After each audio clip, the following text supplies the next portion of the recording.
We'll call this meeting to order. Please rise for the Pledge of Allegiance. I pledge allegiance to the flag of the United States of America and to the republic for which it stands, one nation, under God, indivisible, with liberty and justice for all.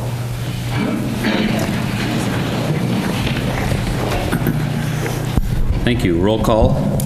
We have one council member, Dave Thomas, absent this evening. The remaining council members are present. We had a agenda that was presented to you in your packet. I do have one additional thing to add to the agenda under informational items, item 11B. We will have an update on the community ed meeting, which is scheduled for next Wednesday, excuse me. Next Tuesday, the 8th.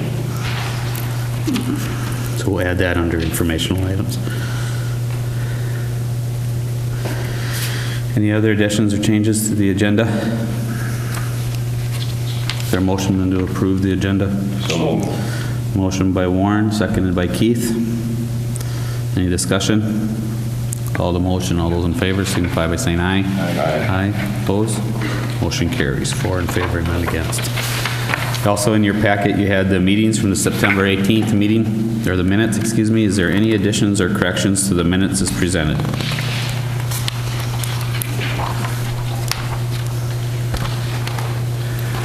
Hearing none, the motions will stand as presented. We'll move on then to the public open forum. Anybody here who wishes to address the council? This is our open forum. Anybody wish to address the council? Okay, seeing none, we'll move right into public hearings. We have a public hearing this evening. Public hearing before us this evening is proposed assessments for unpaid utility and city service charges. It is our intention that everyone has this opportunity to be heard. If you wish to speak regarding this matter, please sign in on the sign-up sheet at the back of the room. When you approach the podium to speak, please state your name and address for the record.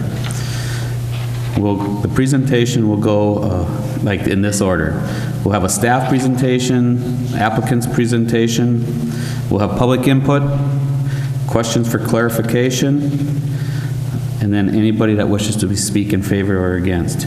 After everyone who wishes to speak has had the opportunity to be heard, the hearing will be closed. After closure of the public hearing, the council will deliberate and take action as appropriate. Members of the audience do not participate in the council's discussion unless a majority of the council concedes to hear additional information or questions. This hearing is now in session. Staff. This is, like you said, for the unpaid utility and city service charges. Those include things like snow, etc. The council at the September 4th meeting called a hearing to be held tonight regarding this matter. The state statute allows for us to apply unpaid service charges against property taxes. These can include lot mowing, snow removal, sidewalk replacement, unpaid utility bills such as electric, water, and sewer, etc. We're provided with the listing of the affected properties. The assessment does call for the $100 administration fee to be added to the amount owed if we send that down to Stearns County for collection. The City Council has in the past elected to waive all or a portion of the fee if they would come in and clear the bill prior to us sending it to the county. Once it goes to the county, it cannot be cleared.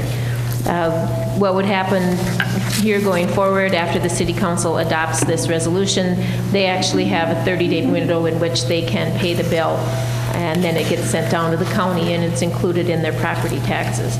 A couple people have cleared their bills since the last meeting when we actually called the hearing.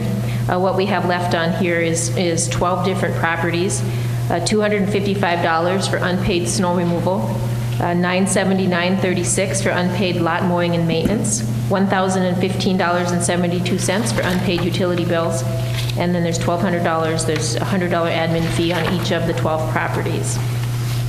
I have received back some phone calls from various individuals on here. A couple of them are the ones that did clear the bill, and a couple of them that elected not to clear the bill and would prefer it to go on their taxes. So I don't know if any of you have had any contact with any of the owners, but they did all receive the mailed notice prior to the meeting. Vicki, can you give me the parcel numbers of the ones that have came in and cleared up their bills? This is updated already. Okay, The so one it's that's in the already, packet is the updated one. all right, thank you. So these are the ones that remain outstanding as of today. All right. Any questions of staff? Hearing none. Is there anybody from the public who wishes to be heard on this matter? Seeing nobody here in regards to this public hearing, I will call it a second time. Is there anybody who wishes to be heard in favor or against in the matter before us on the unpaid city and utility service charges? Hearing none, we will close the public hearing and we'll open up the regular scheduled meeting. Thank you.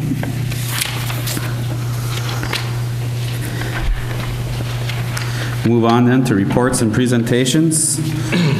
Splash Pad Committee report.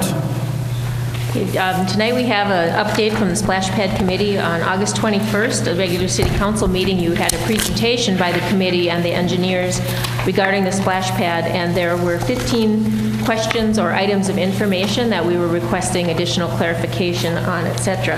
And you were provided with that bound report. There was a couple small updates that you got this evening as well. A couple of members of the committee are here, and we'd like to kind of go through those 15 items very briefly. We're not going to certainly read them to you, but kind of provide a little more information and understand how the committee arrived at their conclusions. So if Amy, if you want to come up and we'll just kind of go through one at a time and just kind of say, you know, what does this section mean, so that the people in the audience on TV can also understand it. And I think we do have a correction in there as well with some math. So we'll get to that when we get there. And then if anybody has questions, go ahead, Amy, you can come up here. No, if anybody has questions, feel free to interrupt her at the time. It's easier to stay on, you know, to realize what we're talking about when she's actually talking about that subject matter. And Matt is here too. You might have some questions. Nikki also serves on that committee, so you have most of the committee here. So hopefully they'll be able to answer all the questions you may have. And then later on action items, we'll actually be requesting that the city council grant us the ability to go out now and start the formal fundraising and move forward. So Okay. we'll see how that goes. All right. Go ahead. I just want to thank you on behalf of the committee for allowing and entertaining the idea of constructing a splash pad within the confines of your city park. You all have, like Vicki said, received the splash pad document in front of you. The committee has put together just some answers to the 15 commonly asked questions that you yourself had asked.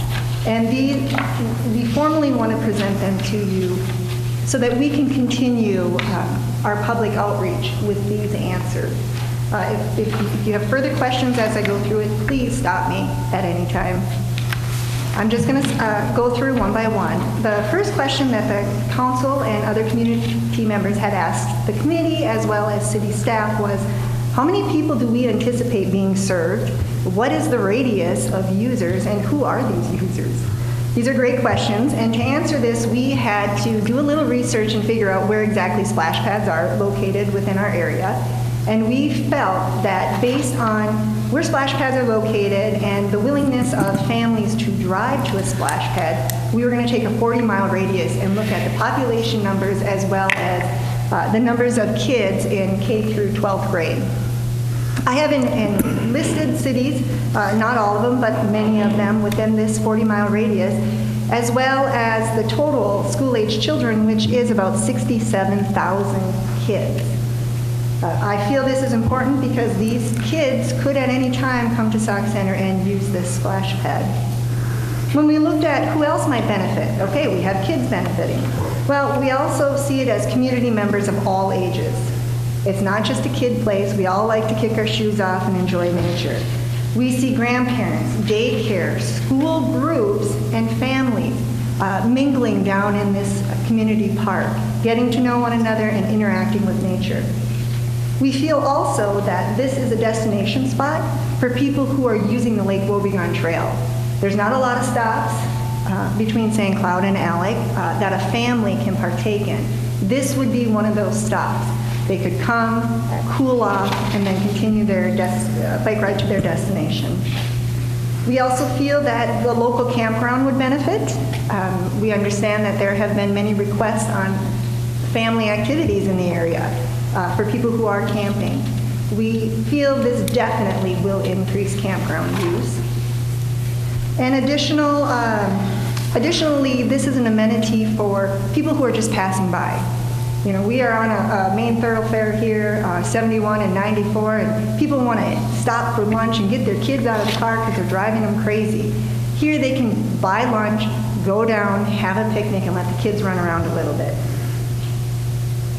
Question 2. How will the pad benefit Sauk Center from an economic and a recreational standpoint? Before you go on, Yes. sir, Amy, I have a couple questions. In regards to the how many people served and the total children that you estimated about 67,000, can you give, and the numbers that you listed below that are actual population numbers, is that correct, of those communities? Those are actual population numbers from the internet on those communities. This does not include all communities. It does not include townships. So the total of children, can you just give me a little bit of understanding where that number was accumulated from? Yes, that number was done via GPS information that the city has on file, Okay. Recording school districts and the number they have enrolled, Okay, so enrollment of the districts. enrollment of the district. Perfect. Thank you. Again, not including homeschooled kids or Yep. any private. Does the council have any other questions in regards to question 1? I think if you don't mind, we're going to take the extra time to go through these so that once we've gone through them all, I know these were 15 questions that this council had asked pretty specifically about getting information back to us so we could be able to make a recommendation at the end. But is there any questions in regards to question 1? You did all right, thank you. Question 2, the economic and recreational benefits. Let's start with the economic. Research has shown that adding a splash pad is a great marketing tool. You increase businesses, you increase residents' interest in the area. It's revenue for the city as a facility to rent for school groups, birthday parties, again, increasing the city's revenue. It's a picnic spot, as I said, for people passing through. They could go and purchase meals at nearby restaurants, bring it down to the park. And it's a destination spot. So it is an ending final destination spot for visitors. Whether they stay at the campground or they're filling hotel rooms or they're visiting their families, they will be purchasing food here. They will be shopping at local stores, and it's bringing people into the community. I have a hypothetical scenario, a couple of them listed. The first one was looking at school-age kids, let's say grades K through 8. There is some discrepancy and concern and debate on whether or not kids between 9th grade and 12th grade will actually find the youth in themselves and participate in this kind of activity. We know adults do. But given kids in K through 8 only, we have 46,000 kids within a 40-mile radius enrolled in a school district.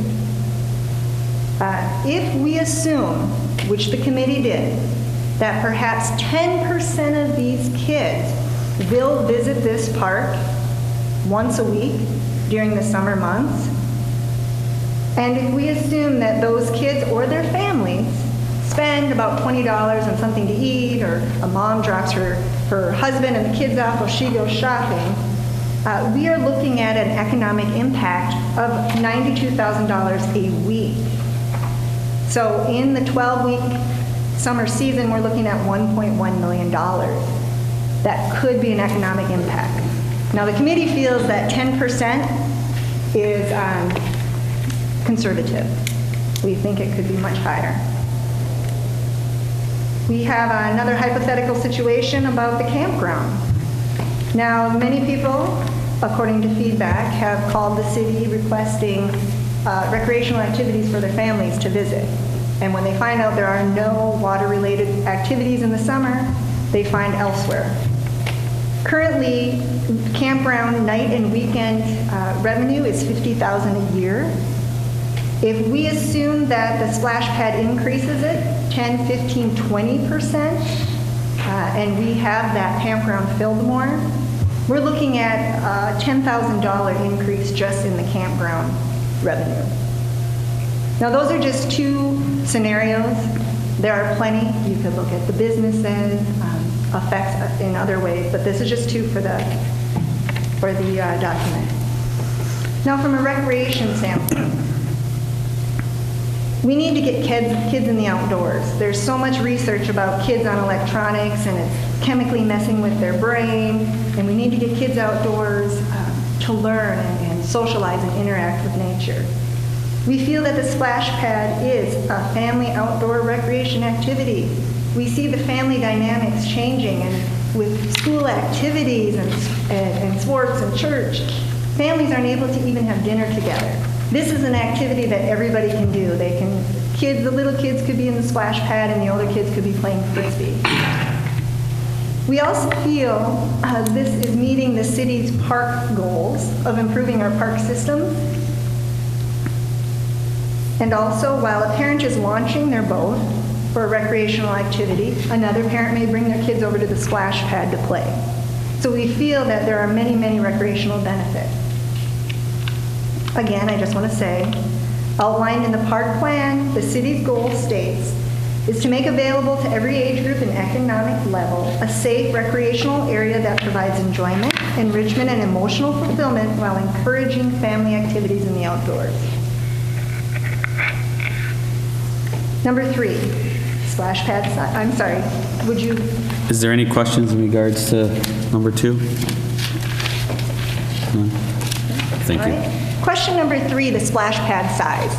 Now, after doing some research, we have chosen a somewhat smaller splash pad. Talking with other communities, some have said we should have gone bigger. Our committee has chosen a 25 square foot wet area. That is where the water sprays will actually be. We also have a 4 foot wide. Amy, you said 25 square foot. 2,500. A 2,500 square foot area. Some communities have said they wanted a 45 or wish they would have gone with a 4,500 once it was installed and they had the number of users that they anticipated. Along with this, we're going to have a 4 foot sidewalk border around the splash pad. Currently, if you look inside your document, you see that we kind of have a musketeer ear layout. And you heard last time why we chose that. As far as expansion, we believe this layout is expansion possible in that we plan to put in ground spray, which costs less money, but enable us to add overhead features in the future as we seem necessary or have money for. So yes, we do feel that there is expansion possibilities.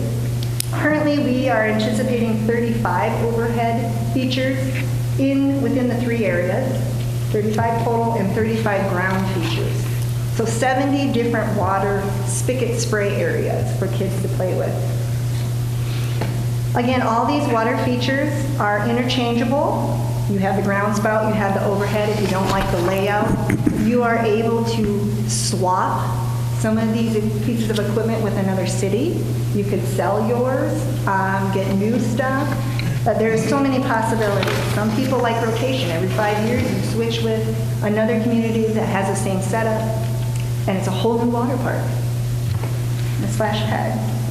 Another section or bay can also always be added. If we find that 2,500 square feet is just too small, it gets used way too often, and economically it benefits us, you can add another splash pad area. However, it cannot be connected to this current splash pad or use this splash pad equipment. So we do have the area for it. It just has to act on its own. Explain that a little bit more. Does that mean a whole new infiltration system, or however that Depending on the site that we're going to get, if we're going to get a 2,500 square foot area, we're going to get a system that supports the 25 square foot area. We're not going to buy one that supports 5,000 because it's going to cost more. So yes, you will have to buy an entirely new system to add on. Is that the increment you have to go in? Is it double? Pardon me? So you say if you're at 2,500, what would be the next step up from that 2,500? Is it? You can choose any size you'd like. I've only seen research on 2,500 versus 4,500, the differences. Okay, so there is the possibility that you can put in a system that would allow some increase in, You can, absolutely. You And- can and- put the area in and not use the entire area, have Right. more dry area. You can put more groundwater spigots, which cost less. And if you think you might expand, Right. within 10 years, you can get the bigger system right away up front. But again, your cost is going up. no, I understand that, but I mean, the cost savings may be, I mean, it's proven to some extent to say, we're going to expect a 20% increase, and so my question really is, are you able to buy a system 20% larger than what you need as opposed to double or whatever you, so it's pretty much, okay. The other question I had is in regards to what's the capacity of a splash pad, of this splash pad? How many kids at one time can be inside it, would you And think? that's a great question. I'm not sure. Okay. I'm not sure what insurance. I'm sure they figure how many square feet per child, and you can pretty much do Well, the you math have on that. insurance. Well, yeah, right. I'm just curious. Okay, thank I'm you. not sure if you guys are able to answer from the city. All right, thank you. Any other questions on splash pad size and expandability? Those were mine, so. That's good, thank you. We'll go on to question number 4, which is building schematics, graphics, size, elements, and what are we looking for as far as shelters, restrooms? Right now, the city on file has several schematics that they've used elsewhere or we're anticipating to use. So there are some schematics we could use. However, the committee feels that a 30-foot by 50-foot shelter or pavilion area is really the smallest we should take. We also think this pavilion area should be made of higher-end materials, not necessarily just, some steel put up, looking rugged. We'd like it to look nice, appealing visually, and hoping to bring in more visitors. This pavilion that we're anticipating or expecting will also be rentable. So you can have your parties, your family gatherings, again, bringing in revenue for the city. Also, the committee would like to see restrooms put in during the first phase of this project, simply because you're going to have kids and families there, and if we don't put the restrooms in, they're going to go across the street and use campground facilities. And our recommendation is we include those restrooms on one end of the pavilion area. It seemed on the schematic and based on cost estimates that it was more budget friendly to do it that way. You do have several pictures there. Those are just options that we're looking at. We have not narrowed it down, other than we'd like a 30 by 50 foot area. Do you guys have any questions? Thank you. We'll go on to question number 5. Irrigation, shade tree plan, landscape plan, lighting plan. I want to say the splash pad committee is taking on the role of we're just trying to get the splash pad put in and the shelter and the restroom. We're not looking at the whole park plan. Therefore, we do not have an irrigation plan, but my understanding is the park board and the parks department are considering putting in a irrigation plan separate from this project next year or the year after. They're planning that. As far as the shade tree plan, again, that is not part of the splash pad committee. However, we have given it some thought. We have laid out where we would like trees to go in the overall park plan.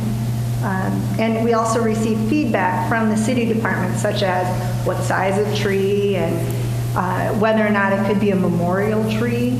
Since Sinclair Lewis Park itself is full and people still want to donate trees in memory of a loved one, this would be a great place to put it, but yet it would have specifications, as in it has to be a certain size and certain types of trees. The layout is predetermined based on the engineer drawing, and it is based on providing ultimate shade so that we can eliminate in the future some of the shade structures. Also, this is an opportunity for the city to obtain tree city status. But again, this is separate from the splash pad committee. The landscape plan. The landscape plan will be done by the city engineer. And the Splash Pad Committee really encourages this park to be tailored looking. So we have smaller shrubs, we have specific trees that we would like to see. For example, none of the cottonwood that sheds like crazy. Just the more tailored look. The lighting plan, we currently only have the lighting plan that is the lighting that is on the building we're asking for. There is a light by the bathroom, a light by the pavilion area, and there's street lights along the corridor. We feel at this time, because there aren't any trees, this is enough lighting, and the water splash pad will be off. It's on a timer. It will be off at dusk. Any questions on that? Any questions on number 5? All right, go ahead, Amy. Number 6, the trail connection plan. The committee feels very strongly that we should connect this splash pad to the Lake Wobegon Trail. We have drawn that up on the park plan, and this is simply to encourage visitors passing through, as well as connecting other neighborhoods via a bike trail versus city street. We just want to make easily accessible this splash pad to not only community members, but visitors alike. Any questions on the path? No? Number 7 is shade structure. What do we plan for tables and benches, etc.? Other than the pavilion, the committee feels it should include a 10 by 10 foot or 20 by 10 foot fabric shade structure. These are not long lasting, but they're a lot cheaper than something permanent. We would then place tables under these structures so people can get out of the sun. And we would also have benches along the outer sidewalk of the splash pad and the pathway leading to the splash pad. Also on the grassy areas, we'd like to see a couple picnic tables so people can come and eat. Any questions on that? This would be besides what the pavilion would be, or the This would be in shelter? addition to the pavilion. Okay. Yes. So I suppose that's mainly because if the pavilion's rented out or something. Well, and the pavilion doesn't set right on the splash pad. Okay. It's by the parking lot area. So this shade areas are near the splash pad. This is basically people who would be in this area would be in the splash pad. Right, so the parents can sit under there and watch their kids and then come over. Kind of like at a pool when you have all the umbrellas. Okay. Any other questions? All right. We'll go on to storm safety.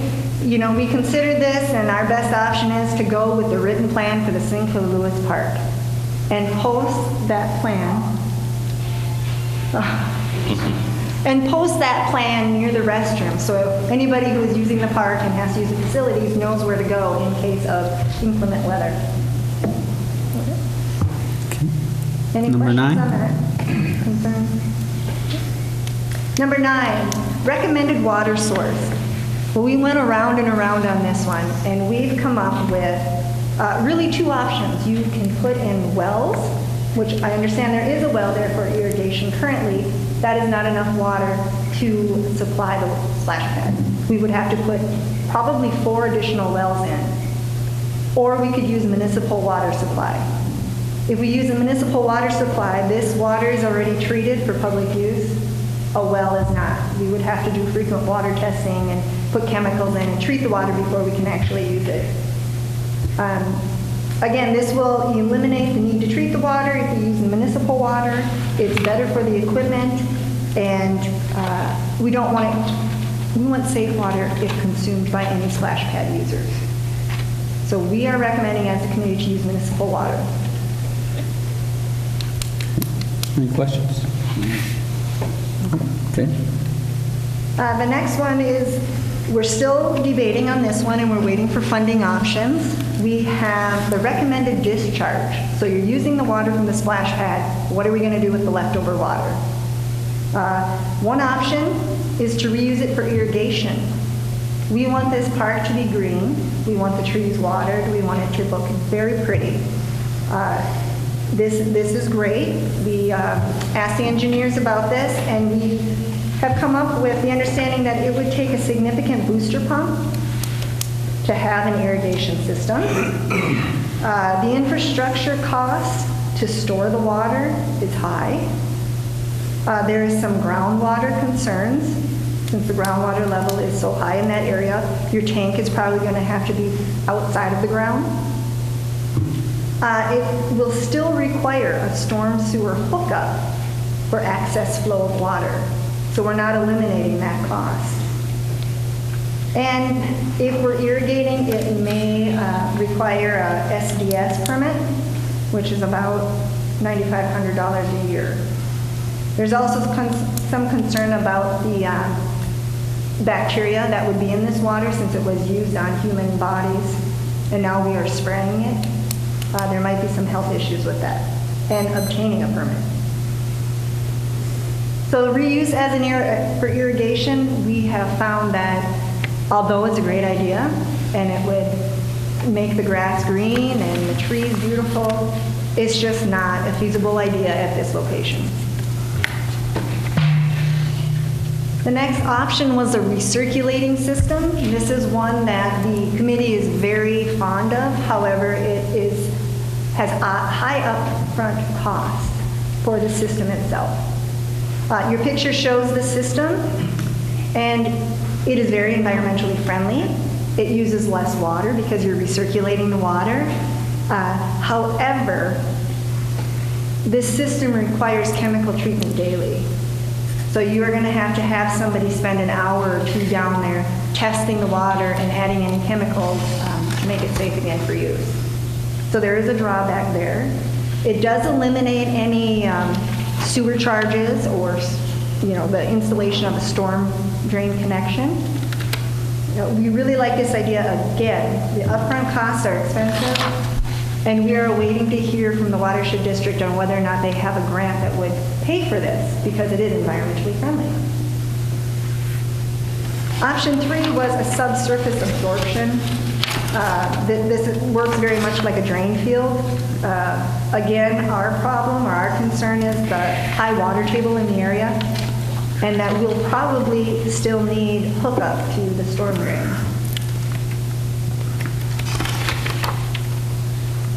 Option number 4 was a discharge to the storm drain and into the lake. The water would be piped to the storm sewer to the northwest side of Hickman Drive. If you look on your paper, it is pipe number 8.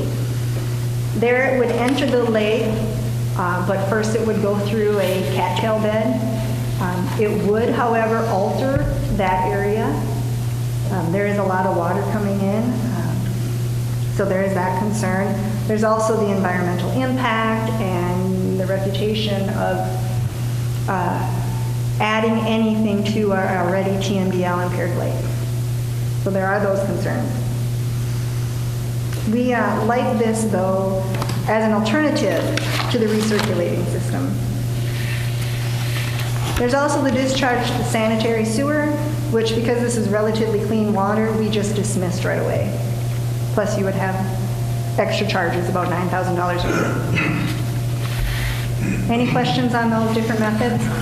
You had dollars for almost all of these, well, actually for all of these, except for the option 2, which is, I know the one that you're recommending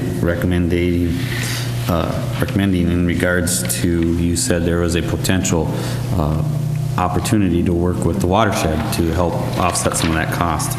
But do you have any anticipated? Yeah, to do a recirculating system for the size we want. At 25,000 square feet. 2,500 square feet is about $130,000 for a recirculating system. Okay. Again, the upfront costs are more. But in the long run, you're doing what's environmentally right and you're saving money on water. Okay, thank you. Any other questions? I'm wondering about that option 4 where it's discharging to that pipe A along Hickman. Isn't there a, just to the west of that, there's a storm scepter, I believe? There's a stormwater pond. There's a A stormwater S-shaped pond. pond. Would that be an option draining into that? That pond was not created to handle this amount of water. Okay. Currently, it's draining, I believe, your industrial park area, as well as some of your city streets. And the fill, right now, what it's bringing in is quite a bit. And I do believe in a 1-inch rain, it would not handle a 1-inch rain and the splash pad water. Okay. Would there have to be any work done on the pipe A that's indicated in the schematic here? My understanding is you will have to only connect to that pipe and it will Just connect. be able to handle it. Would you like your city engineer to offer any other? No, let him sit, let him sit. My understanding of the recommendation was you will not have to change that pipe out, that it was large enough to handle the incoming water. Maybe I could just add, you have to realize the splash pad really isn't going to be in use when it's raining out. So therefore, you're not getting water competing, for that same capacity in that pipe. So I wouldn't really have any concerns about that. Plus, it's not that significant of a volume of water that's going through there. What is the volume we're talking about? On 2,500 square feet, what's the volume of water that is We're doing discharged? 250 gallons per minute. 250 gallons per minute.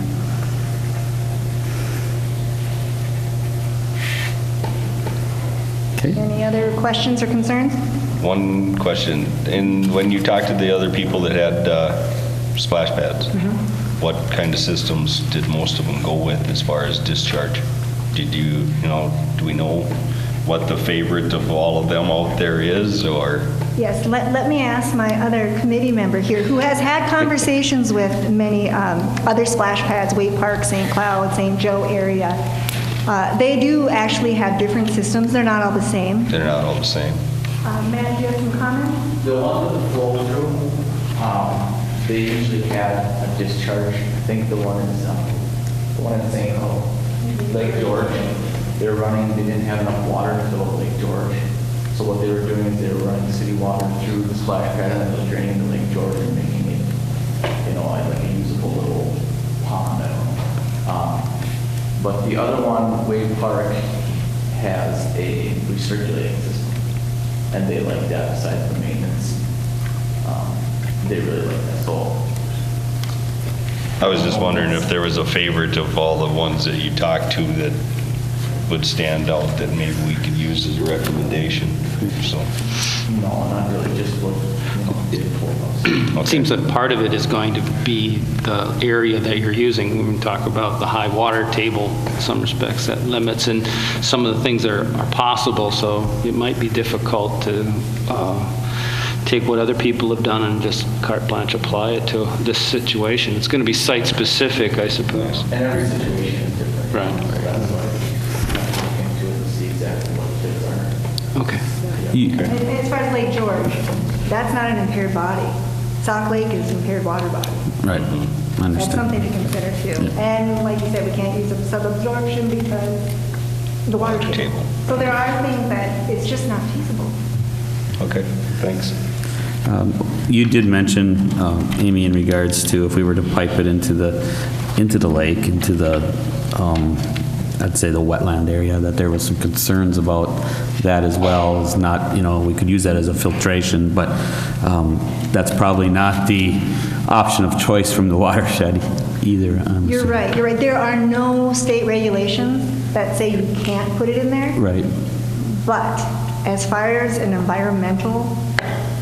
be environmentally conscious here, and temperature difference, if there's a concern, we keep going back and forth. Is there a temperature concern? Is there an oxygen concern because the temperature will be different? Is there a sediment concern? Those are things you have to think about that may impact the lake, but there is nothing legal that says you can't do it. Very good. Thank you.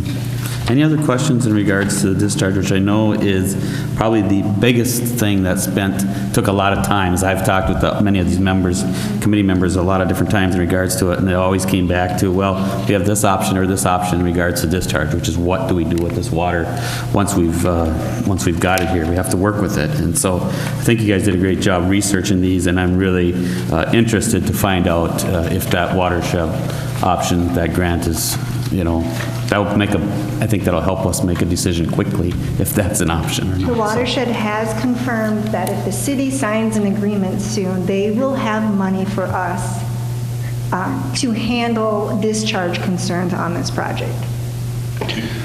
We are just, pardon me? Up to $130,000. Now, what we're trying to do is get the recirculation system approved with them. Right. The one going to the storm drain has been approved, but the recirculation system is the ultimate answer. So we're still waiting. But yes, we would have $130,000 from the watershed. Okay. So dechlorinization isn't a problem, or should not be a problem with Not according to state rules. No? Okay. Okay, moving on, question number 11 was utility connection, water, sewer, and electric. You have a map in front of you. This is made from city personnel. I don't know if there's any questions. I understand that there's no problem getting sewer and water hookup. Okay. Number 12 is the long-term maintenance and staff time that we are needing. For a flow-through system, which means it's discharged into the storm pipe, we're looking at basic maintenance needs and staff time. We're talking about turning on the water. We're talking about testing to make sure the equipment works right away in the spring. Does it work? Clearing any lines that may be clogged. And then after that, just keeping the area clean weekly, which they're going to be there mowing the grass anyhow, making sure it's free of debris and leaves. Also, city staff should just walk around and see if anything's broken, which I'm sure they do anyhow. In the fall, it's very similar to taking down your water fountain in the park. You need to, drain the lines and close her up. Now, the annual maintenance for the recirculating system, like I said, is a little different because it requires at least an hour, maybe 2 hours of staff time. And this is staff time. You're going to need a staff member who is trained to handle the chemicals needed to treat the system. Not really a big deal, but it's new. So you're going to have to do that. It'll be daily maintenance, making sure chemical levels are accurate. And then the weekly staff will just have to walk through and make sure there's no damage and it's free of debris. In the fall, again, closing down the lines, shutting off the system, closing up the restrooms. Any questions to that? Was there any discussion about the campground attendant taking over some of these responsibilities? There was discussion. The only thing is, with the chemical treatment, you need a certified person. So wouldn't it be better to... What's the certification, though? I mean, I've had some experience with public pools and having a certification, and it's not like you need a PhD. It is not. It's a basic certification. Right. So it's a reasonable thing that a reasonable person could do. Okay. Right. Okay. So It's just if you have the park or the campground manager do it, you might have a different one every year. So you might have to go through the training every year. Okay. Just something to think about. Did you ever consider, Amy, as you guys went through this discussion about what type of use, and I'm not talking about necessarily the splash pad, but this park in general for winter use? The splash pad, talked about it when we were looking at putting together the park overall plan. Having festivities down there or some kind of skating rink if we put in a circular path or... we did throw the idea out there, but we were trying to remain focused on just the splash pad project. All right. We'll move on to question number 13, which is the expense budget. How much money are we talking about and what does it all include? Again, this is for a 2,500 square foot system.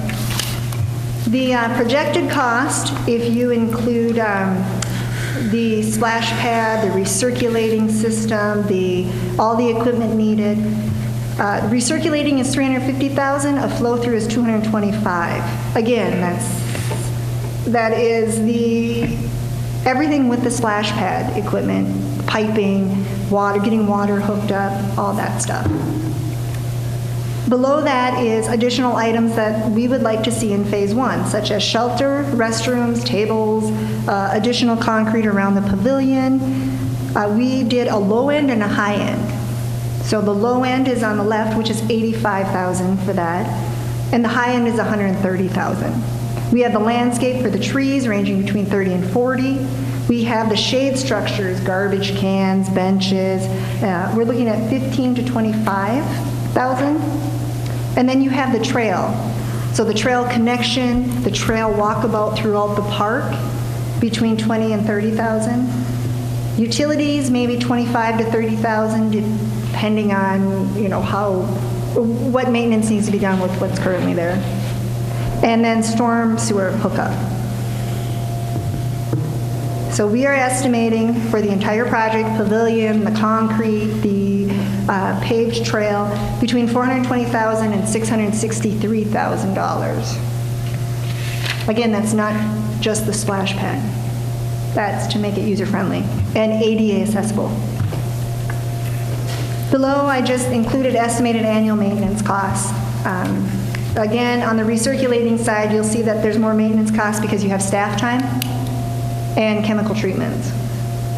But the water cost is $150 versus a flow-through, which is $5,200. So there's your water difference. Any questions on those expenses? What's the, what would you expect for a lifetime, what's the lifetime expectancy of the system?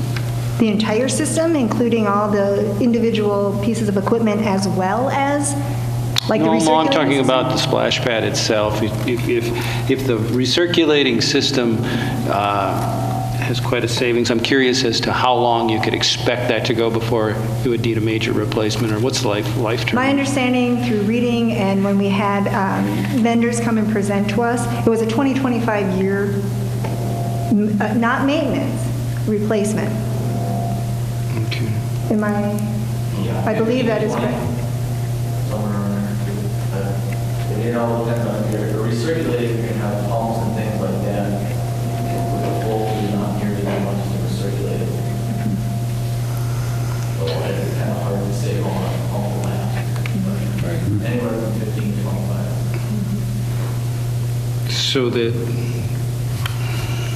So you're looking at about $100,000 savings in water in the lifetime of this project. Basically, you're a break even through the period of this project. Yeah. If you go with recycling. You financially break even. Correct. Right. Recreationally or environmentally, you're ahead. So you're just way ahead. We always look for benefit. We always look for benefit. Yeah. I thought I'd let you know about that. Very good. All right, thank you. And we'll move on to the revenue side of the budget. Okay, the committee is really excited about the revenue budget because we don't want to ask the city for any money directly. We don't want tax dollars to increase to support this project. We want the challenge of finding the dollars ourselves. So we have come up with some ingenious ideas, like auctioning off the name of the park. Rather, if somebody wants it named after them, show me the money, that kind of thing. So we're looking at, I have included the percentages as well as out of the total average, what that dollar amount would be. So we have the auction, which we're looking at 3% of the cost. We expect 37% of the grant project to be funded by grants.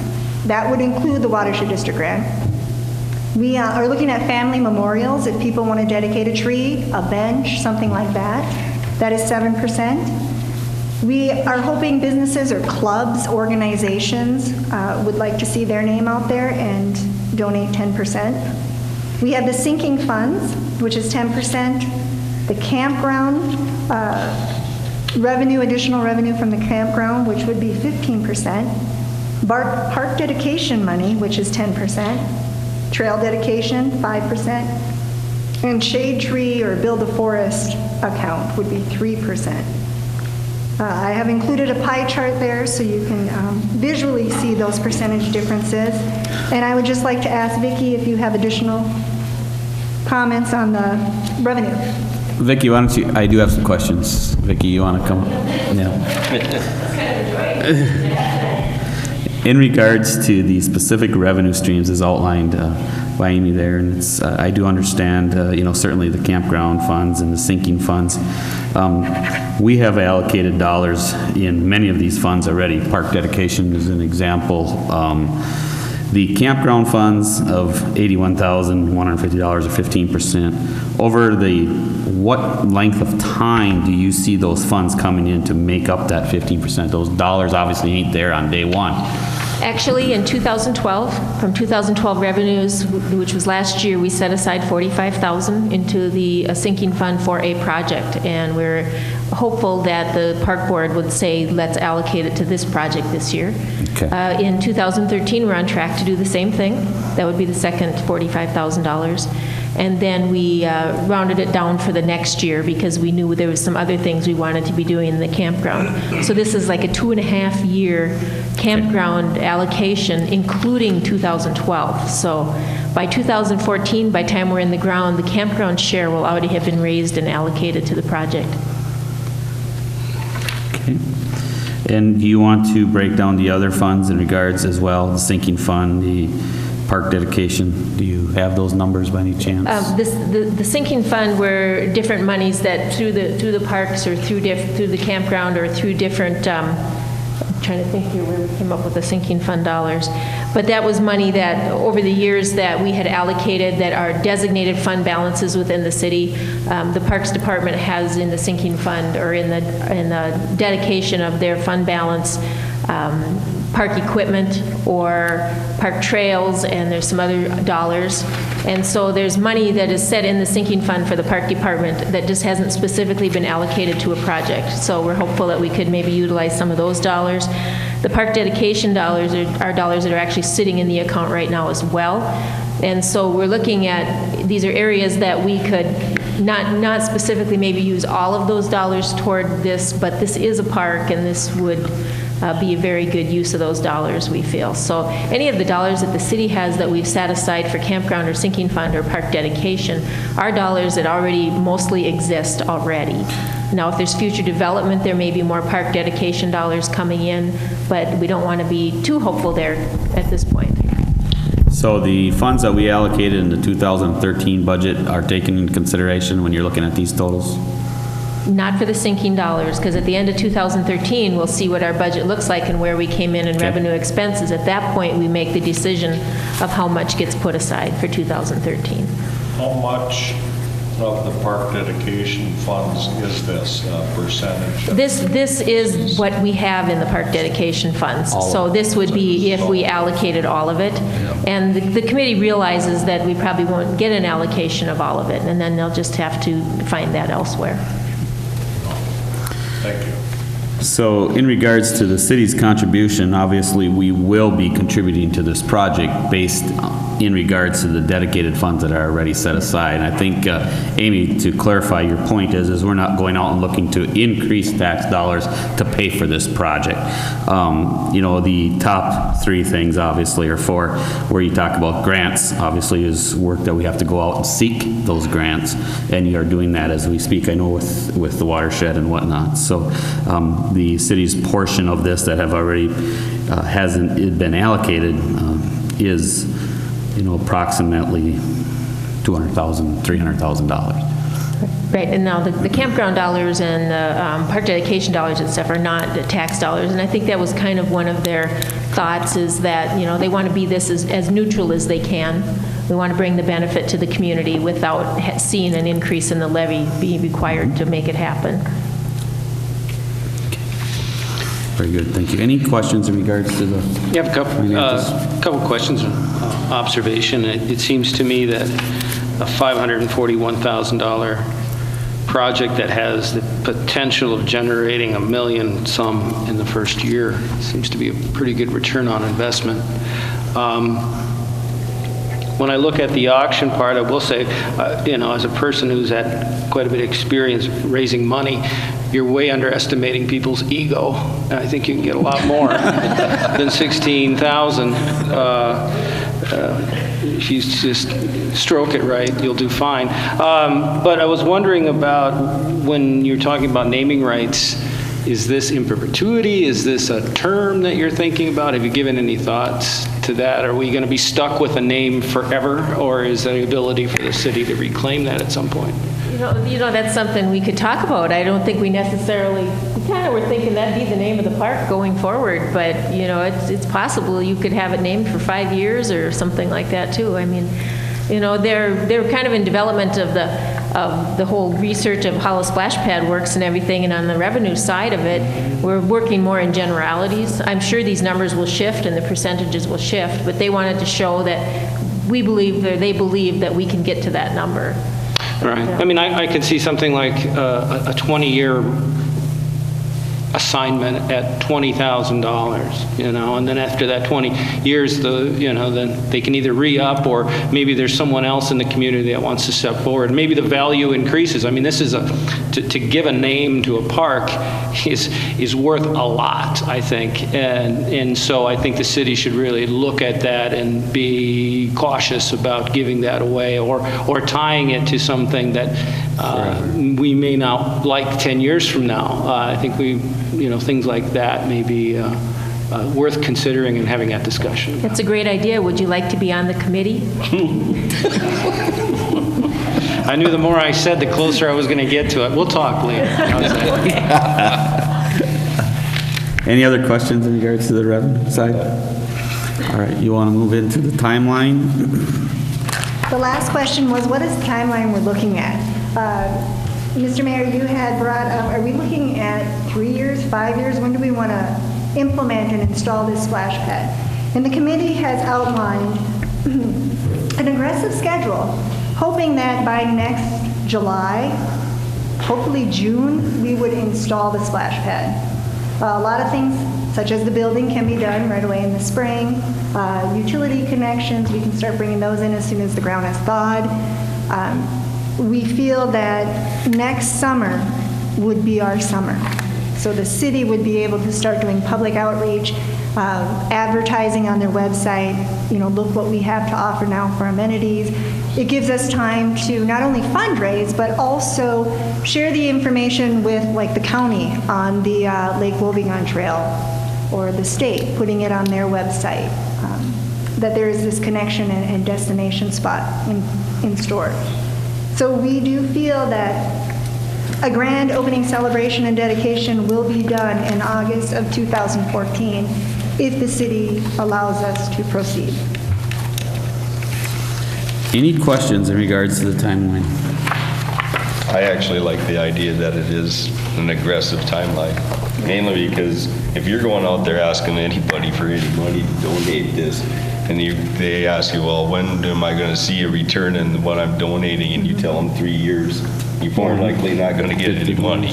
Right. So the faster they can see it, I think the better it is. So I do want to add that one of the vendors that we were looking at said 1 week they'll have the whole splash pad installed. Wow. So, okay. if you don't have any other questions? Any questions, any other questions in regards to the presentation? I just want to thank you, Amy, for representing your committee. I know the entire committee has spent a tremendous amount of time. You've done an outstanding job.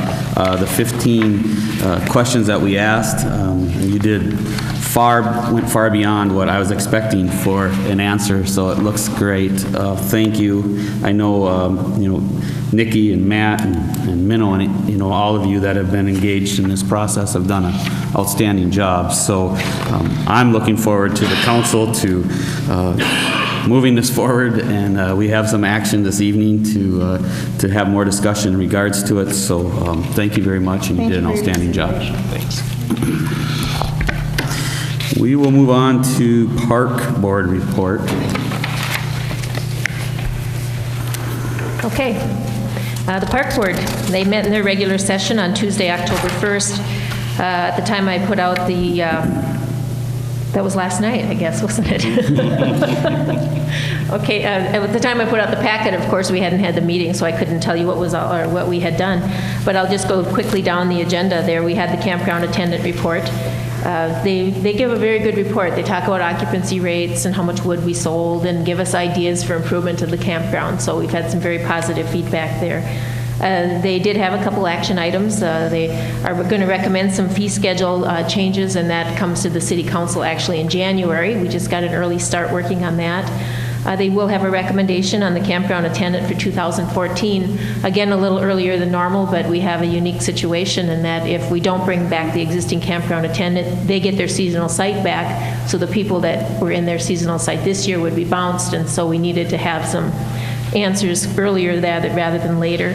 And they have a recommendation on seasonal employment for the arena and the figure skating and the outdoor rink. So those are a couple items. We will have action item on C on the seasonal employment later on this evening. They are still working on some unfinished business, the extension of the internet throughout the campground. They did talk about the splash pad, and I think you had a good presentation on that tonight. We have had some requests for pavement in the campground circle, and we're going to be doing some. In the spring, we're going to watch and maybe take some elevations of how much that ground moves, because that's always kind of been the objection to paving that one area. And then they also had a discussion about the meeting time and date for 2014. So Park Board getting ready for 2014 ahead of schedule. I think that's very good. Any questions in regards to the Park Board report? None? All right, thank you, Vicki. We'll move right into our action items then this evening. Action item 7A, approve resolution 2013-73, adopting assessment for unpaid utility and city service charges. This is the resolution that adopts the assessment from the information we had earlier this evening on the public hearing. This simply adopts the assessment roll for these utility charges. It allows us then on the 15th of November to send them to Stearns County for inclusion in the property tax. I do have two actions on there because this is similar to what we've done in previous years. And of course, the first one is up to the prerogative of the city council. In past, sometimes they have decided to approve waiving a portion of the administrative fee of $100 if the people come and pay the bill prior to the 15th of November, which is an incentive to clear the bill. And then after you've decided that, then we have the resolution actually approving and adopting that assessment roll. So I think you'll have either two actions, or if you don't want to act on the first one, that's fine too. That would just leave it would leave the fee or the fine on the assessment. Okay. Any questions of staff? I know in recent years we've typically, as Vicki stated, would waive the administrative fee if these fees were paid by the November 15th timeline. There's also been discussion about whether we should or shouldn't do that also. So I'll leave that up to the council for discussion if you'd like. Otherwise, my recommendation would be that we approve the waiving of the portion of administrative fee if paid before November 15th, and to approve the resolution 2013-73, adopting the assessment roll for unpaid city and utility service charges. So moved. Motion by Mike. Is there a second? I'll second it. Motion by Mike, seconded by myself. Any discussion? I've always been the one, all the years I've been on the council, has been against waiving that portion of the administrative fee. You know, we spend time sending out bills to these people all the time. About $50 right ahead of you. You know, it's like passing it off, they wait a whole year, and then all of a sudden they throw the administrative fee. Well, they'll waive it anyway, so they're saving us $100, and we went the whole year without having to pay the bill. Plus, you know, on that list of the 12, there's 3 or 4 that are mortgage companies. I can't honestly believe that a mortgage company doesn't pay an administrative fee anywhere else and where they do business. And to let them off the hook too, you know, they're probably making more money than anybody out there, some way or the other, and then to let them off a hook on a $100 administrative fee is just not the way to do business, in my opinion. I don't believe you're probably going to see the mortgage companies coming in to negotiate these fees, or this would have been paid long ago. It's typically the people specific people on here that are having a tougher time maybe making some ends meet that are looking, you know, and maybe have found an opportunity to come up with the funds within the next 30 days. But I mean, I understand what you're saying, and I guess, you know, we've tried to work with the residents as much as we can, and One of the things, you know, this year they're a little bit higher individual ones, but other years we've had them where it's been a $20 snow removal fee, and somewhere during the year you can't possibly come in and pay $20. You know, they wait a whole year. We spend that much just in administrative. So to me, waiving the portion of it is, you know, I don't see any other businesses not doing service charges or waiving it.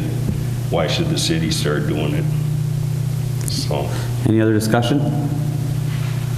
I agree with Councilman Stone. I'll probably vote the other way, but I do agree. And it's you know, it kind of boggles my head. It's, you know, I briefly said, you know, you're looking at $50 sitting right in front of you with the packets, you know, all the printing and goes on, but that's all I got to say. With that, no other discussion. I'll call the motion. All those in favor signify by saying aye. Aye. Opposed? Aye. Motion carries. 3 in favor, 1 against. Thank you. Moving on to action item B, endorse continued development of splash pad and authorize fundraising campaign to begin. You just gave the staff report there. This is a follow-up to the presentation. The Splash Pad Committee is seeking approval to continue development of the splash pad phase of the plan and to authorize the fundraising campaign to begin. And what this really will do, will authorize us to actually sign those grant applications and send them off as we work through the process, and then further develop the fundraising campaign, and then also start fine-tuning those numbers a little bit more so you have some more detail. And so that's what we're requesting tonight, is simply just to receive that report and to endorse the continued development, including the fundraising campaign. Could you, do you want to make a motion on this to talk about? If you have questions of staff, go ahead. Okay. The thing that I'm wondering about is the authorizing fundraising campaign seems to be pretty broad. And as we were just talking about the naming rights, might be something to consider. Is there a way that we can, I mean, to me, it's received the report and endorse continued development of the splash pad, period, which infers grants, and does it have to say authorize fundraising campaign, or can we? It doesn't have to specifically say that. I just wanted the council to be aware that part of this process will be starting to officially apply for grants. Okay, And so to start I guess seeking funds. my only concern about the fundraising part is promises being made in the city's name and us being tied to something that we may not want to. And I'm not sure exactly, I mean, you're going to be involved in that, but you see what I'm saying about, is there something we can do in regards to the fundraising campaign to at least put some additional check and balances on?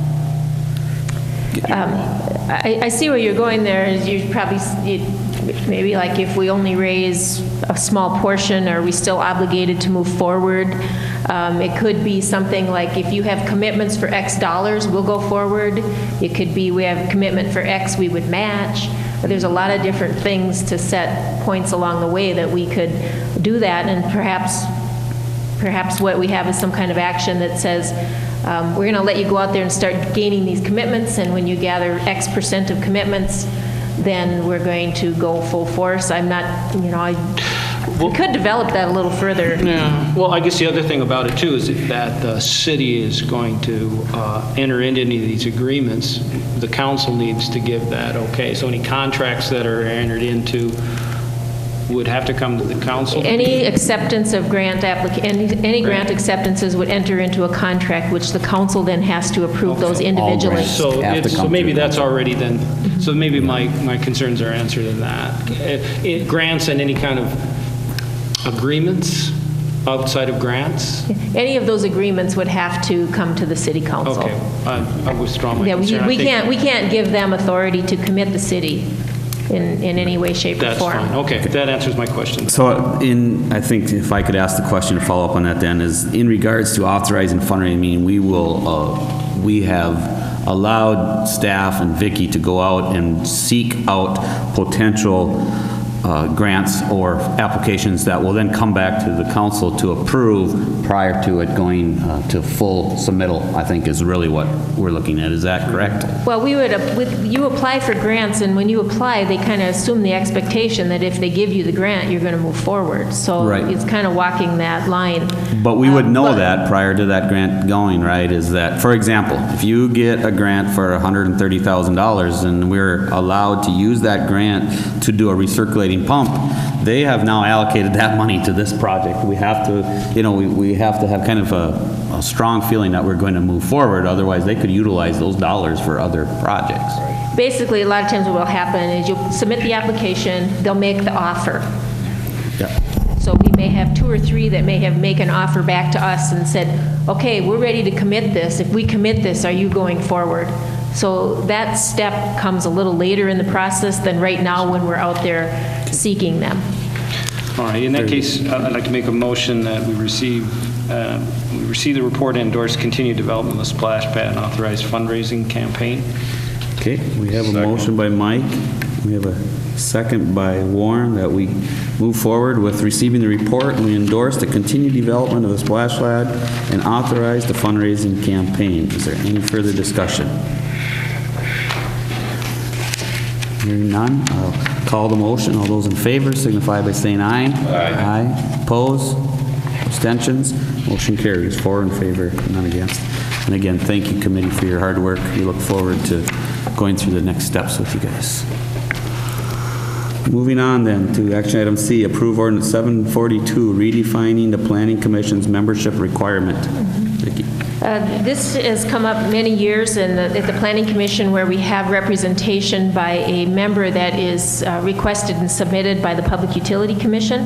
The current city code actually requires that one member of the Planning Commission is a member of the Sauk Center Public Utilities, whether it's a board member or a staff member. This was initially put into place many years ago. At one time, the Public Utility actually paid half the salary of the city zoning administrator, and they also wanted some more continuity when it comes to development within the city to make sure their utility concerns were met, et cetera.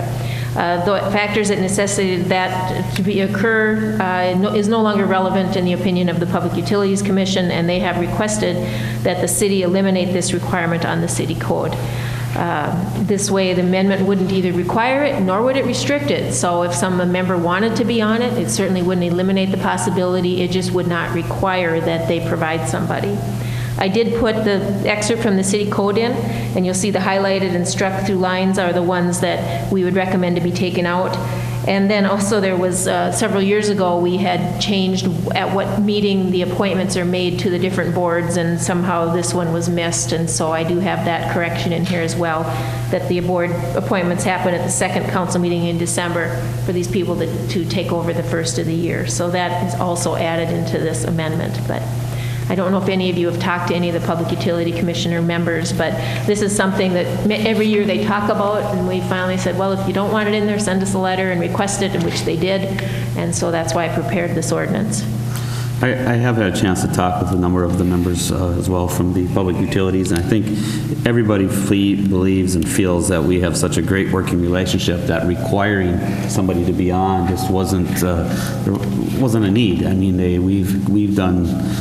It's so different now. I'm not saying that things won't change in the future, but there are a lot of things that we do collaboratively together daily, and needing them to have a committee member on there just for the sake of making sure we have, we're communicating well. That's old language. Maybe that was years ago, but today we're communicating with them daily. And at a discussion that I had with Marty and other staff down there, I said, if you truly want it removed, please submit us a letter, as Vicki stated, and we would consider it. So we now have the letter, and I think I support their recommendation or their request.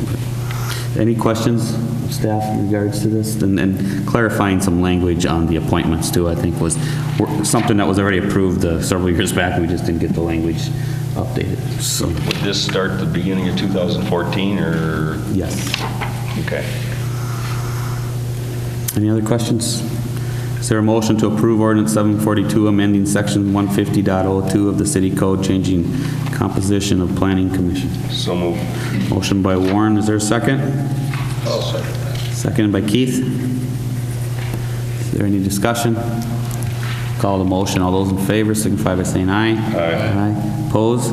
Abstentions? Motion carries. 4 in favor. None against.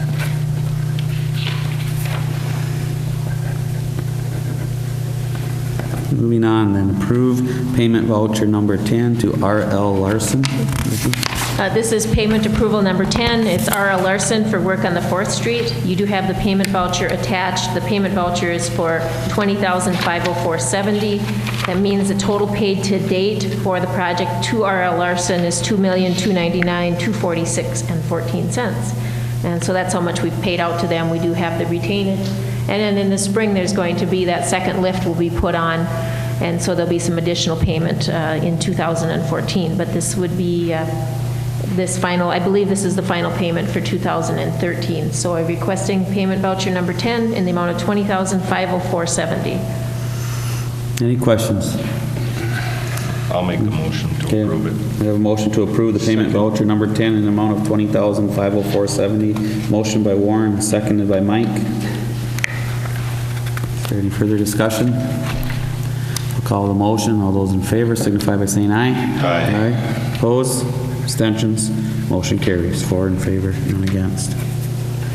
Moving on to item E, approve resolution 2013-74, appointing election judges. You do see a resolution that we have in the packet for you that is to appoint election judges for the special primary and special general election for the county commissioner race. And we will have the county commissioner election here at City Hall on November 19th for the primary and then January 28th for the general election. The list of the election judges you have are the election judges we had last year for the general and the primary election. And I'm requesting that you reappoint that pool. We will not be using all of the judges at this election. It's not like a presidential where you have to have that many of them. So we'll be able to select from this pool of judges. We can't add any new people because of the training requirements, and they're not offering the training requirements in the odd year. So I'm just requesting that you reappoint these same judges, and then that also makes them available to go out and help in the townships and some of the other areas that don't have available judges. So they no longer require you to live in the city where you serve, so that makes it easier. We've sent judges out to Melrose Township and some other places that fall short. So the resolution 2013-74, appointing the special and primary election judges for this election. Any questions of staff? I was just wondering if we needed this many judges for just this. You explained that. No, we won't be using that many. It's just that we have the pool and we'll be sending them off. And all 37 precincts in the district will be open for both of these elections, so I'm sure there will be calling on to the different cities to potentially help, as this was a unexpected event and election that was not in anybody's budgets. So I'll make a motion, we appoint the election judgments. Got a motion by Keith to approve resolution 2013-74, appointing the election judges. Is there a second? Second. Motion by Keith, seconded by Warren. Is there any further discussion? Just one quick question. What's a healthcare judge?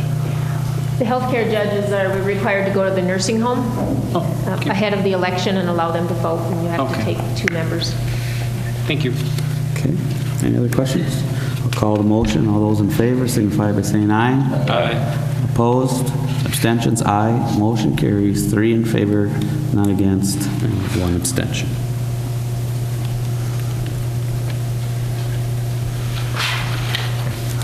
Okay, we will move on to appoint seasonal employees. Vicki? We have winter coming right around the corner, and so we're looking at seasonal appointment for the winter, and this would include the worker at the arena, which is Keith Sorensen. He's been here ever since the arena opened, actually, and so we're requesting that he come back on a seasonal basis this winter. The figure skating instructors, 2 that will be returning, are Sarah Linow and Kelsey Krawacki, and they come for the hour and a half on Sundays when we do the figure skating.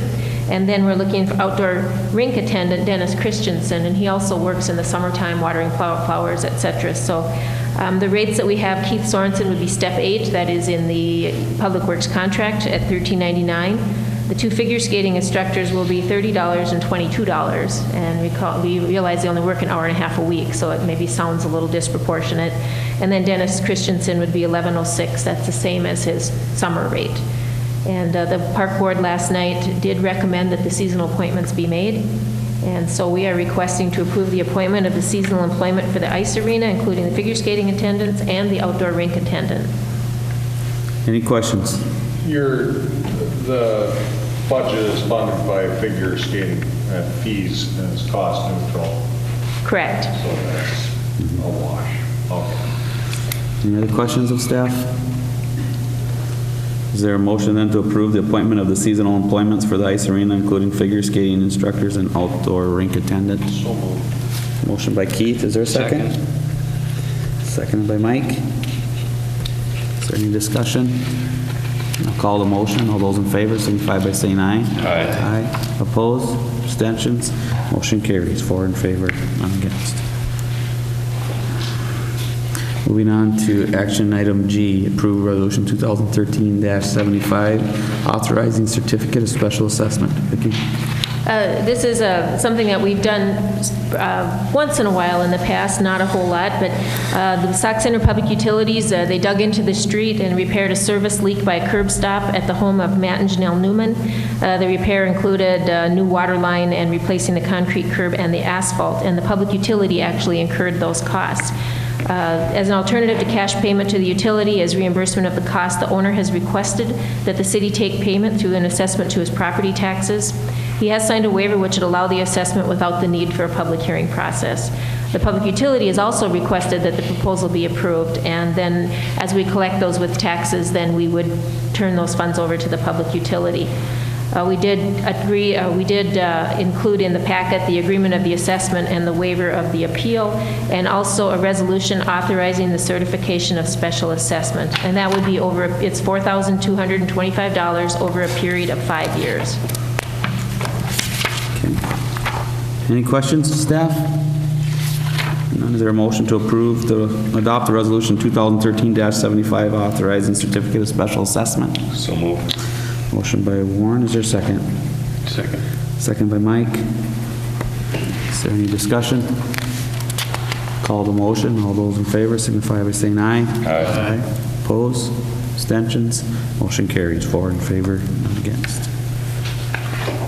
Moving on to action item H, resolution 2013-76, approving the application of Zimco Corporation doing business as Elmer's Restaurant, Bar and Event Center for a transfer of an on-sale and Sunday liquor license to be located at 1225 Timber Lane Drive.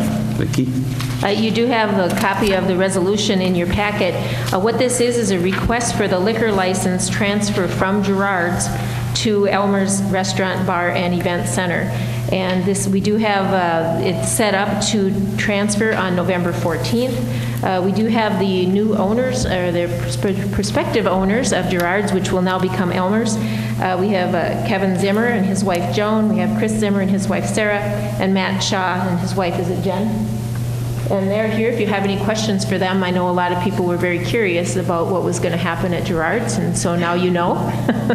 And a lot of inquiries around town. We have had the application. They've had the background on all 6 of the applicants, and they have come back clear. They have submitted all the necessary application materials. They've given us the funds, etc. So what this will do then is basically treat it as a transfer of the Gerard's license to them, and then they'll be right in the whole cycle for renewal then again in July when that comes up. But if any of you have questions for them, I'm sure they'd be happy to answer them for you. Otherwise, we are requesting approval to issue the liquor license to Zimco Corporation. Well, I may have a couple questions just for the light of being able to share your guys' plans a little bit. If you want to step up to the podium, any of you.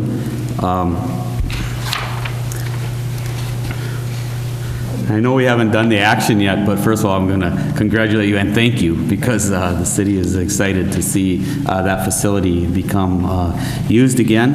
It's been a very big part of our community ever since it was built. And so if you want to give us a little bit of the insight of what your plans are, I think we would be, and the community would be excited to know. How it's going to be run? Well, yeah, what's your plans? Obviously, it's Elmer Z's Elmer. restaurant and bar and event, so I'm similar to what Very we've similar seen. to Doc George was run, Matt Strachey's going to be the general manager and basically running, making sure everything is going the way it should be going.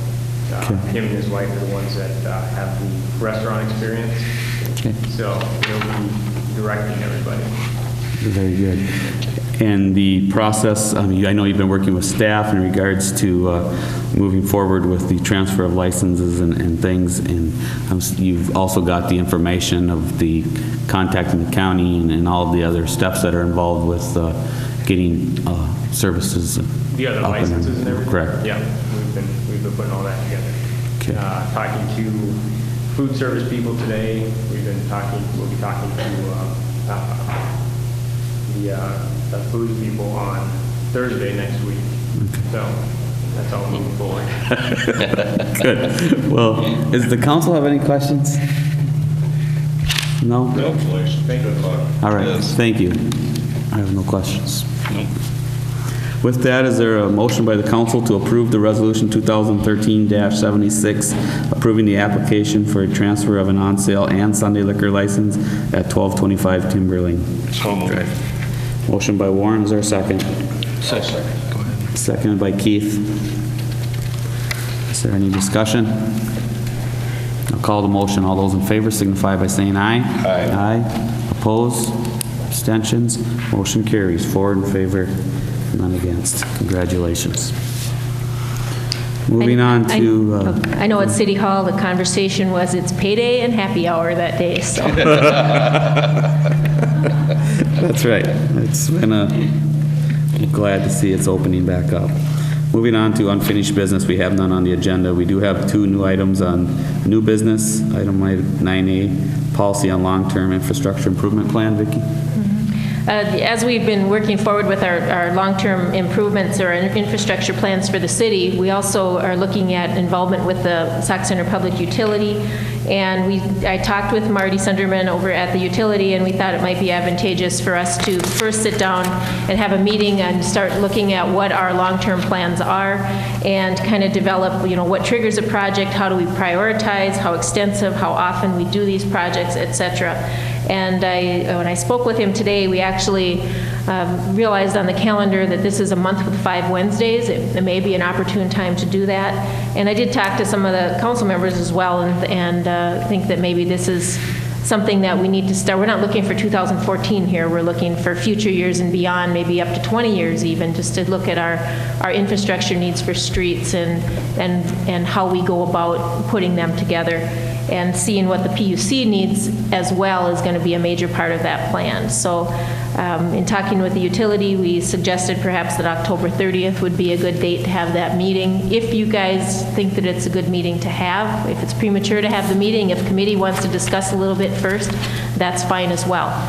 But this is kind of looking long range and getting that all in order. I had a chance to visit with Marty today, and I think it's always valuable to have these joint meetings with the public utilities, so that we're all on the same page. I mean, we may not have, a 20-year road reconstruct plan or anything when we have this meeting, but I think definitely understanding what some of their concerns are and maybe what some of the city's, 5 or 10-year plans for road construction replacements and those things. It's important to continue to have that dialogue back and forth. So I know Marty and I both thought it was a great idea to move forward with scheduling this joint meeting. And as far as the day, the 5th Wednesday of the month, to me sounds good. But if it's works for you guys, yes. And did you have a time in mind? They like to do it, as close to after work as possible, so maybe 5 or 5:30. 5:30, I think, is usually when we have a joint meeting with them that we set it for. Okay, so the 5th Wednesday, I don't have my calendar. fifth Wednesday. Is it October 30th? That's October 30th, yeah. Okay, October 30th at 5:30. Yeah. I'll confirm that back with him then. Okay. Incidentally, this is the only month that has, I believe, 5 Wednesdays, or 5 Mondays, 5 Tuesdays, 5 Wednesdays in it for another 425 years. It's good to know. I don't know if you just made that up, but That's, There's nobody to that's prove you. it right now. Good. And I could turn the amp down.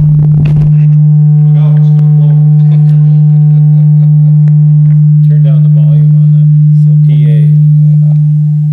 Yeah, thank you. I shouldn't have said that. Got everything excited there. That was one of you guys, that wasn't me. All right. I might have turned it way down, but we're close to done, so. Can you hear it? All right, moving on then to weed harvester agreement with Sauk River Watershed District for new business. Vicki? The Sauk River Watershed, they've been in contact with the city with a proposed agreement between the Watershed District, the Big Sauk Lake Association, and the city.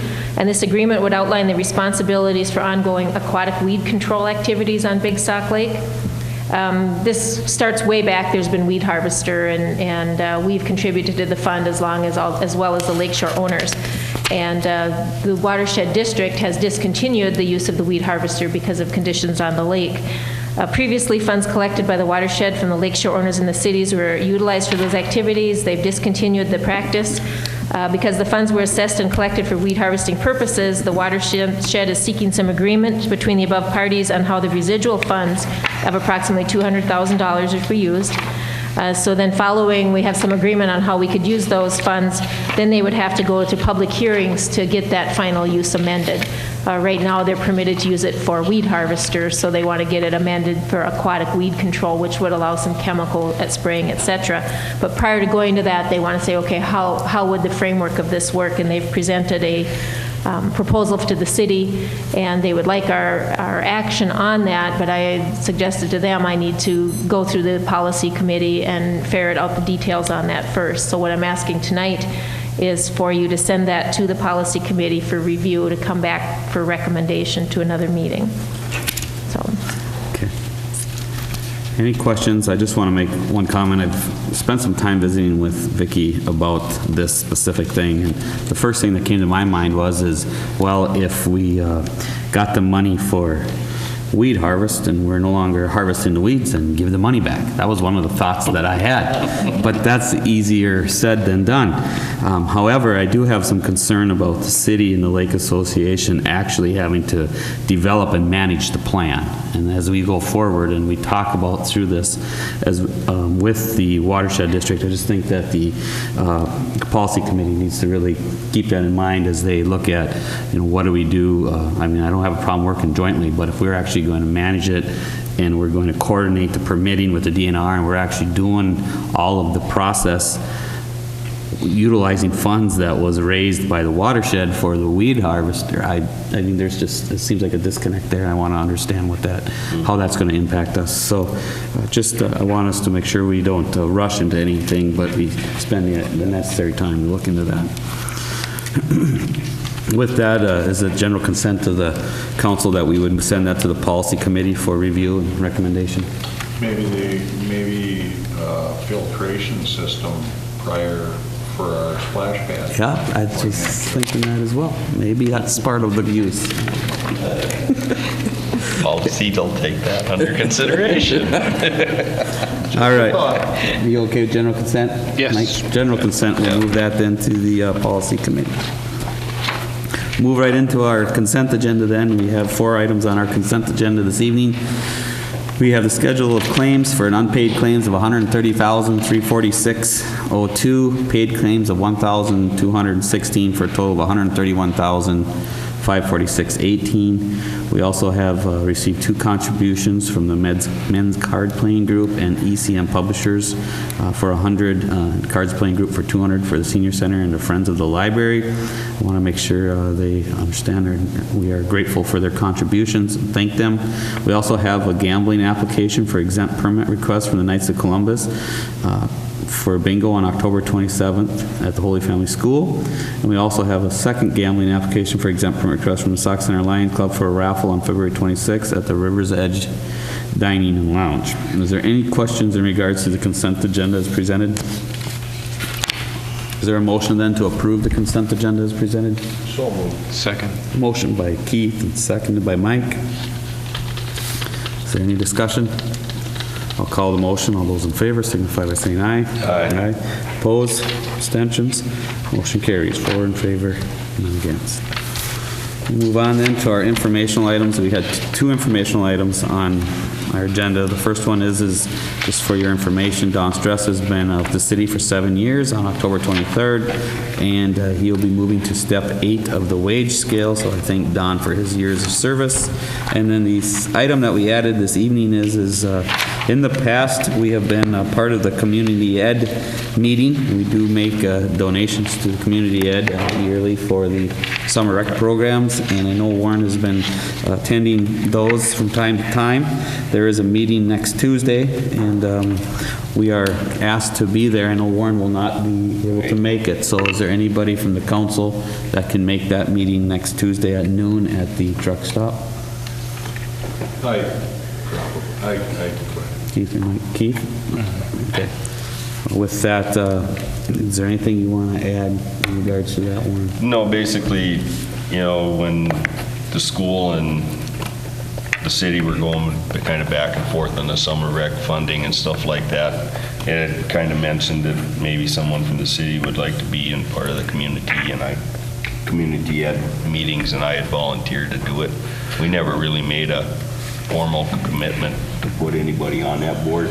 So what's the role then of the person at the meeting from the city council? What are they supposed to do when they're there? Basically, just, you know, you're a voting member, or at least they made. So are they speaking for the council then, or? No. Well, they are or not? Yes, you are. You're there representing the city. So then, do we know what they're going to be meeting about? I mean, if he's going to be.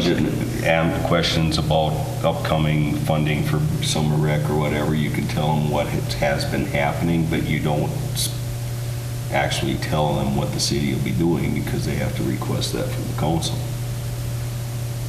Well, I'm just kind of curious when if he's going to go sit at this meeting. It's kind of like, what are you going to do when you're there? So I think, is it more so, Warren, you're kind of the, is it more the eyes and ears of the council to be certain that we are getting the full information of what community ed is doing and what the dollars that they are spending on is, I guess, So they could just meeting their say goals? Basically just for the summer rec side of it.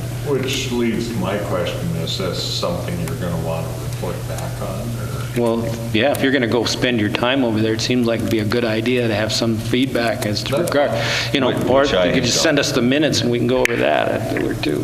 Which we have done.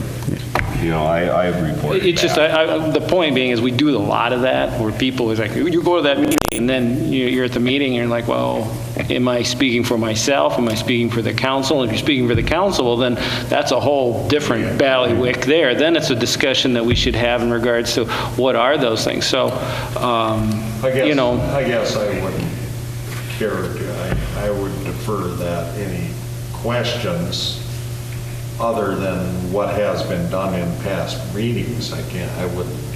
Well, yeah, it's not really fair to you or to the council to, yeah. By any means. Yeah. Any other questions? Have a good lunch. All right. Hearing none, is there a motion to adjourn?